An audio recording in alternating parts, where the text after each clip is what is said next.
আল্লাহর সাথে শিরিক হয় এরকম কাজ আপনাকে দিয়ে করাবে, বিষয়টা তো একই। ওই জামানায় শিরিক করলে সে মুশরিক হতো, এ জামানায় যদি কেউ শিরিক করে সে কি হবে? আলাকাদ উহিয়া ইলাইকা ওয়া ইলাল্লাযিনা মিন ক্বাবলিকা লা ইন আশরাকতা লা ইয়াহবাতান্না আমালুকা ওয়া লা তাকুনান্না মিনাল খাসিরিন। এই আয়াতটা খুব মারাত্মক একটা আয়াত, সূরা জুমারের 65 নম্বর আয়াত। আল্লাহ তাআলা বলেন, পৃথিবীতে নবীদেরকে আমি কম বেশি শরীয়ত দিয়েছিলাম। কারো শরীয়তে যেটা জায়েজ ছিল অন্য নবীর শরীয়তে ওটা ছিলই না। কারো শরীয়তে হারাম ছিল অন্য নবীর শরীয়তে ছিলই না। কিন্তু প্রত্যেকটি নবীকে আমার এই আদেশ ছিল যে জীবনে শিরিক করা যাবে না। শিরিক যদি দুনিয়ায় কেউ করে তাহলে তার পেছনের যত আমল আছে সব আমি আল্লাহ নষ্ট করে দেব। হে নবী, আপনিও যদি শিরিক করেন, লাইন আশরাকতা লা ইয়াহবাতান্না আমালুকা, লামে তাকিদ নুনে সাকিলা, আপনিও যদি জীবনে শিরিক করেন আপনারও কিন্তু আমল আখলাক আমি রাখবো না, সব নষ্ট করে দেব। ওয়ালা তাকুনান্না মিনাল খাসিরিন, এবং আপনি অবশ্যই ক্ষতিগ্রস্ত হয়ে যাবেন। নাউজুবিল্লাহ।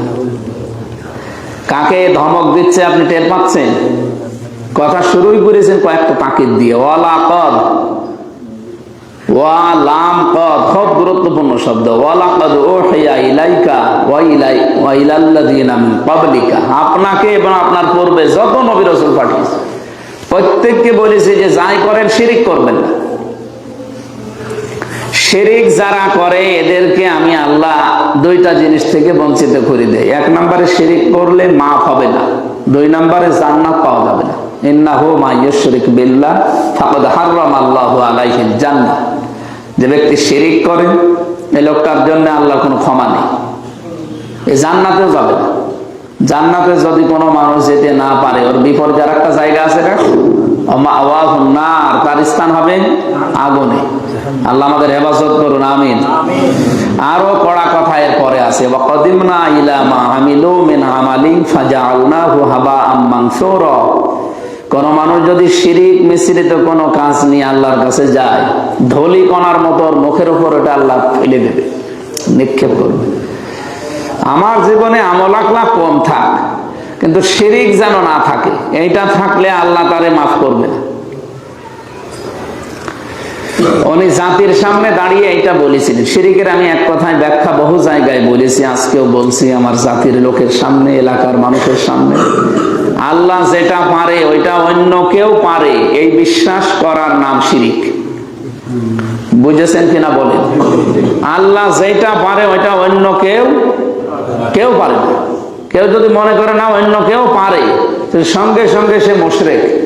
কারণ শিরিক করলে মানুষ কি হয়? আর একবার বলেন।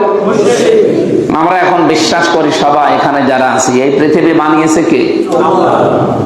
এখানে যদি কোনো নিয়ম নীতি চলে, কার চলবে? এর বাইরে আর কোনো কথা আছে কারো? হ্যাঁ, এর বাইরেও অনেকে অনেক দিকে হয়তো এদিক ওদিক চলে যেতে পারে, তাদেরকে বলছি আলা লাহুল খালকু ওয়াল আমরু ইনিল হুকমু ইল্লা লিল্লাহ। এরকম বহু আয়াত কোরআনে আল্লাহ দিয়েছেন যে আমি বানিয়েছি, বিধান এখানে আমার চলা লাগবে।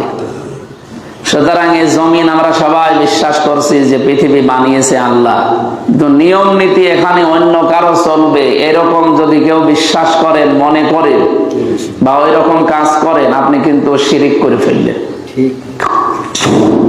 এখন বলেন, এই শিরিক করা মুশরিক বাংলাদেশে মুসলমানদের ভেতরে নেই? আছে মানে আমরা আছে মানে বলেন তো, যে কথাটা বললাম দুই লাইনে, কি বুঝলেন আপনি? নামাজ পড়ে কি করবেন? উনি রোজা রেখে কি করবেন যদি শিরিক ভেতরে চলে আসে? আপনি নিজে স্বীকার করছেন এই জমিন বানিয়েছে আল্লাহ, অথচ আয়াতের প্রথম অংশ এটা আলা লাহুল খালকু, এর পরেরটা কি? অল আমরু। আপনি বলছেন যে বানিয়েছে আল্লাহ, বিধানও আল্লাহর চলবে। আগেরটা মানছেন, পরেরটা আপনি মানতে গিয়ে তখন রাজনৈতিক দোহাই দেন যে না, আমি যে রাজনীতি করি তার সাথে তো এটা মেলে না, সুতরাং এটা রাজনৈতিক বক্তব্য, এর সাথে আমি নেই। আপনার ঈমান আছে? আর কোরআনের কোন আয়াত না, যেটাতে একটা অক্ষরও অস্বীকার করে ও কাফের। এর সাথে আপনারা একমত আছেন না? কোরআনের 6666টি আয়াত না, যদি কেউ একটা অক্ষর অস্বীকার করে ও মুসলমান থাকবে? এই জন্য আপনাকে আমি ভালোবাসি, অনেকে আছেন এখানেও আমি জানি, যদি অন্য কোনো চিন্তা ভাবনা থাকে পাল্টা। এ জমিন যার, আমরা বিধান চালাবো তার, এইটাই নিয়ম। অন্য কোনো বিধান এখানে যেই চালাতে চেষ্টা করবেন আপনি মুশরিক হয়ে যাবেন। জাতির লোকদের সামনে হযরত ইব্রাহিম যখন হাত তুলে বললেন, ইন্নী ওয়াজ্জাহতু ওয়াজহিয়া লিল্লাযী ফাতারাস সামাওয়াতি ওয়াল আরদা হানিফা ওয়া মা আনা মিনাল মুশরিকিন, হে আমার জাতির লোকেরা, আমি তোমাদের সবার থেকে মুখ ঘুরিয়ে নিলাম। তোমরা যাদের কাছে মাথা নত করো, আমি ওর সামনে নেই। আজ আমি আমার জাতির সামনে বলছি, আজ যারা মানুষের তৈরি করা আইনে জমিনে কায়েম করতে চান, এটাও একটা মূর্তির মতো। কথা বুঝতেছে? সুতরাং আমিও এর সাথে নেই। যত রকমের শিরিক মানুষ করতে পারে, সব শিরিক থেকে আমি আজকে মুখ ঘোরালাম। কার দিকে? আসমান আর জমিন যিনি বানিয়েছে ওই আল্লাহর দিকে। হানিফা, আমি একনিষ্ঠ ভাবে আজকে ঘুরে আসলাম। ওমা আনা মিনাল মুশরিকিন, আমি কিন্তু শিরিক করি না, মুশরিক না। এ কথা বলার পরে জাতির লোকেরা তারে আপেল খাওয়িয়েছিল নাকি? হ্যাঁ, কে দিয়েছিল? আগুনে দিয়েছিল।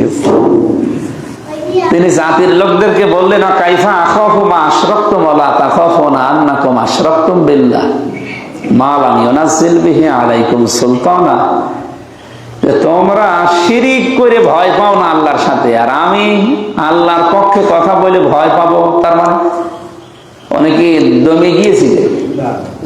আমরা তো সেই ইব্রাহিমের সন্তান, আমরা কি দমে যাবো এবার? সুতরাং আমি একা হই, কোনো অসুবিধা নেই, কিন্তু আমি ইব্রাহিমের সন্তান হিসাবে ওইভাবে থাকা লাগবে। তাহলে উনি কি বললেন জাতির লোকদের কাছে, যে তোমরা আল্লাহর সাথে শিরিক করো বিভিন্ন জিনিসকে। এখনো শিরিক করা হচ্ছে আল্লাহর আইনের সাথে, আল্লাহর ক্ষমতার সাথে, আরো বিভিন্ন জিনিস।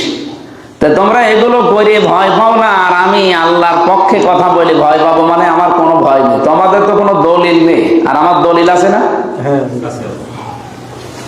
তাহলে হকের অনুসন্ধান করা, এটা হচ্ছে তাকওয়া অবলম্বনের প্রথম প্রক্রিয়া, ধাপ। আমরা এই ধাপে কয়জন আছি আল্লাহ ভালো জানে।